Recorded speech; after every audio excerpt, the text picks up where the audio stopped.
बिस्मिल्लाहिर्रहमानिर्रहीम, अस्सलाम वालेकुम वरहमतुल्लाह। क्या अमीरुल मोमिनीन ने नहजुल बलागा में हजरत उमर की तारीफ की है? जी हाँ, ये कहना है इंजीनियर मोहम्मद अली मिर्जा साहब का। आप सबसे पहले उनका ये क्लिप मुलाहिजा फरमाएं। ये मेरे भाइयों, ये खुतबा, ये वाला पेज फरहान भाई, ये खुतबा नंबर है 225। ये रेड कलर से आप देख रहे हैं कि मैंने अनसर्कल किया हुआ है।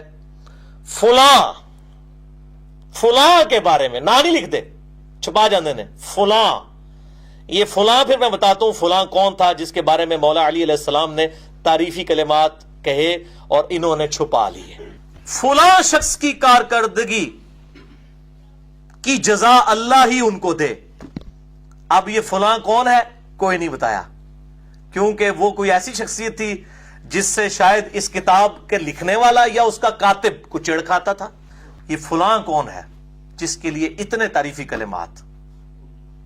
सैयदना उमर इब्न खत्ताब रज़ियल्लाहु ताला अन्हु। जैसा कि आपने इनका क्लिप मुलाहिजा फरमाया, हम इसका जवाब यूं देंगे कि क्या हजरात ने जानबूझकर हजरत उमर का नाम हज़फ करके फलां का लफ्ज़ लगाया है। दोम ये कि क्या इस खुतबे में फलां से मुराद हजरत उमर है? आइए इन दोनों का बगौर जायजा लेते हैं। मोहतरम क़ारीन, शियों ने ही फकत फलां के साथ अबारत को नकल नहीं किया, बल्कि खुद अहले सुन्नत उलमा ने भी इसको इसी तरह नकल किया है। जैसे ये किताब है निहाया फिल गरीब अल हदीस, जिल्द 3 सफ़ा नंबर 297। अल्लामा इब्ने असीर फरमाते हैं और उसी उन्वान से हजरत अली अलैहिस्सलाम की एक रिवायत है कि अल्लाह फलां को जज़ा दे कि जिसने टेढ़ेपन को दूर किया और बीमारियों का इलाज किया। यह मजमुउल बिहारुल अनवार जिल्द नंबर 3 सफ़ा नंबर 672 में अल्लामा ताहिर गुजराती फरमाते हैं। और एक रिवायत में है कि अल्लाह फलां को जज़ा दे कि जिसने टेढ़ेपन को सीधा किया और बीमारियों का इलाज किया। मोहतरम क़ारीन, रिवायत में जिस मुजमिल लफ्ज़ फलां का जिक्र है वो असल रिवायत का हिस्सा है जिसे सैयद रज़ी ने नहजुल बलागा में बाइना नकल किया है। इस पर खयानत या तहरीफ का एतराज बेबुनियाद है, क्योंकि अहले सुन्नत मुहक्किकीन ने भी इसी लफ्ज़ के साथ ये रिवायत नकल की है। अगर एतराज करना है तो पहले इन पर किया जाए, ना कि सैयद रज़ी पर। अब आए असल सवाल की तरफ। क्या यहाँ हजरत उमर की तारीफ की गई है? क्योंकि फलां एक गैर मुअय्यन लफ्ज़ है, इसलिए यकीनी तौर पर यह कहना मुमकिन नहीं कि मुराद कौन है। एक असूली कायदा है कि जहाँ पर एहतमाल हो वहाँ पर इस्तिदलाल बातिल हो जाता है। मुहक्किकीन ने इसके बारे में मुख्तलिफ आरा पेश की हैं। पहला यह कि फलां से मुराद हजरत उमर नहीं बल्कि अमीरुल मोमिनीन के वो असहाब हैं जो पहले गुजर चुके थे। दोम ये कि हजरत उमर मुराद भी हो तो ये कलाम खुद इमाम अलैहिस्सलाम का नहीं बल्कि किसी औरत का कौल है। सोम ये कि अगर बिलफर्ज ये इमाम का कलाम हो भी तो इस्तफहामी या तनकीदी अंदाज में नकल हुआ है, ना कि मदा के तौर पर। मोहतरम क़ारीन, इस इख्तिलाफ को समझने के लिए हम इब्ने अबिल हदीद मुअतज़िली जैसे मुहक्किक की आरा की रोशनी में एक इल्मी तज्ज़िया पेश कर रहे हैं ताकि वाज़ेह हो सके कि मसला महज नाम के तयन का नहीं बल्कि फहमे कलाम का। ये किताब है मिनहाजुल बराआ फी शरह नहजुल बलागा, जिल्द नंबर 2 सफ़ा नंबर 110। अल्लामा रावंदी जो कि नहजुल बलागा की कदीम शारहीन में से एक है, लिखते हैं और खुतबे का जुमला बलाउन फलानिन यानी इसके काम और अफ़आल अच्छे थे। इधर अमीरुल मोमिनीन अलैहिस्सलाम ने अपने बाज़ असहाब की तारीफ की है कि जिनकी जिंदगी अच्छी गुजरी और ये रसूलुल्लाह सल्लल्लाहु अलैहि वसल्लम की शहादत के बाद रोनमा होने वाले फितने से पहले ही इख्तियारी कुर्बानी देते हुए दुनिया से कूच कर गए। मिनहाजुल बराआत जिल्द नंबर 14 सफ़ा नंबर 374 में अल्लामा हबीबुल्लाह खुई लिखते हैं और बाईद नहीं इस फलां से अमीरुल मोमिनीन अलैहिस्सलाम की मुराद माल के अश्तर हो। मोहतरम क़ारीन, इब्ने अबिल हदीद शिया नहीं मुअतज़िली था और कई मकामात पर इसने शिया अकायद का रद्द किया है, इसलिए इसकी राय को शिया मौक़िफ़ कहना गलत है। इसका दावा है कि सैयद रज़ी के नुस्खे में उमर का नाम था, बेसनद और महज गुमान है जिसकी कोई भी मोतबर तारीखी बुनियाद नहीं है। ये किताब है शरह नहजुल बलागा इब्ने अबिल हदीद मुअतज़िली, जिल्द नंबर 11-12 सफ़ा नंबर 189। इब्ने हदीद मुअतज़िली साहब लिखते हैं और एक नुस्खा सैयद रज़ी नहजुल बलागा को जमा करने वाले का मिला जिसमें फलां के नीचे उमर लिखा है। ये मुझे फ़खार बिन माद मूसवी शायर ने बताया है। इब्ने अबिल हदीद ने उमर का जिक्र एक शायर फ़खार मूसवी के दावे पर किया है जिसकी सकाहत सैयद रज़ी से निस्बत और वास्तों का कोई मोतबर सबूत नहीं। मुमकिन है वो नुस्खा असल न हो या बाद के कातबीन ने उमर का इजाफा किया हो। मोहतरम नाज़रीन, इब्ने अबिल हदीद आगे मजीद लिखता है और कहता है कि मैंने नकीब अबू जाफर याहिया बिन अबी ज़ैद अलवी से इस बारे में सवाल किया तो इन्होंने कहा कि ये उमर है। अबू जाफर की ये राय महज इसका जाती इज्तिहाद है जो कि एक ज़ैदी आलम की हैसियत से ना इमामिया के लिए हुज्जत है और ना खुद ज़ैदियों पर लाजिम। मोमिनीन किराम हजरत उमर की तयन के हक में दिए गए दलाइल का जायजा मुकम्मल हो चुका। अब हम तज़किये की दूसरी जहत की तरफ बढ़ते हैं। अगर फर्ज कर लिया जाए कि मुराद हजरत उमर ही है, तब भी ये कलाम हजरत अमीरुल मोमिनीन का नहीं बल्कि एक औरत का है, जैसा कि अहले सुन्नत कुतुब से जाहिर होता है। बाद रिवायात के मुताबिक इमाम अलैहिस्सलाम ने फरमाया ये बात उस औरत से कहलवाई गई है। मुहक्किक मोहम्मद बिन ताहिर ने ज़ईफ तारीख तबरी जिल्द नंबर 8 सफ़ा नंबर 435 में एक रावी को मजहूल और दूसरे रावी को कज़्ज़ाब करार दिया है। मजीद ये कि हजरत अमीरुल मोमिनीन का इस दिन गुस्ल करना, लिबास संवारना और आरास्ता होकर आना गम नहीं बल्कि इत्मीनान या खुशी की कैफियत को जाहिर करता है। तारीख तबरी की रिवायत से भी वाज़ेह है कि ये कलाम एक खतून अबू हस्मा की बेटी का है, ना कि खुद इमाम अलैहिस्सलाम का। अगर मान भी लिया जाए कि हजरत उमर के बारे में कहा गया तो अमीरुल मोमिनीन ने यह बात ताज्जुब, इस्तफहाम या तज़हीक के तौर طور پر فرمائی، جیسے کہ کتاب مختصر تاریخ دمشق جلد نمبر 19 صفحہ نمبر 49 میں امیر المومنین کی روایت کا آخری جملہ دلالت کرتا ہے اس پر کہ اللہ کی قسم اس خاتون نے خود نہیں کہا بلکہ اس سے کہلوایا گیا۔ یہ کہلوانے والے کے بارے میں دو احتمال ہیں، شیطانی وسوسہ یا رحمانی حلقہ، کیونکہ دونوں ممکن ہے، اس سے مضبوط استدلال نہیں بنتا۔ ہمارا موقف یہ ہے کہ یہ شیطانی حلقہ تھا، کیونکہ حضرت عمر نے کئی بدعات کی، جیسے تراویح کو نعم البدع کہا، لہٰذا یہ رحمانی حلقہ نہیں ہو سکتا۔ مزید یہ کہ صحیح مسلم میں ہے کہ حضرت عمر خود اعتراف کرتے ہیں کہ امیر المومنین علیہ السلام نے انہیں جھوٹا، گناہگار، عہد شکن اور خائن جانا۔ دعا ہے کہ اللہ ہمارے برادران کو ہدایت دے۔ اگر آپ ان تمام چیزوں کو تحریری فارم میں پڑھنا چاہتے ہیں تو آپ ابلاغ مکتب کی اس ویب سائٹ پہ جا کے پڑھ سکتے ہیں۔ خدا حافظ۔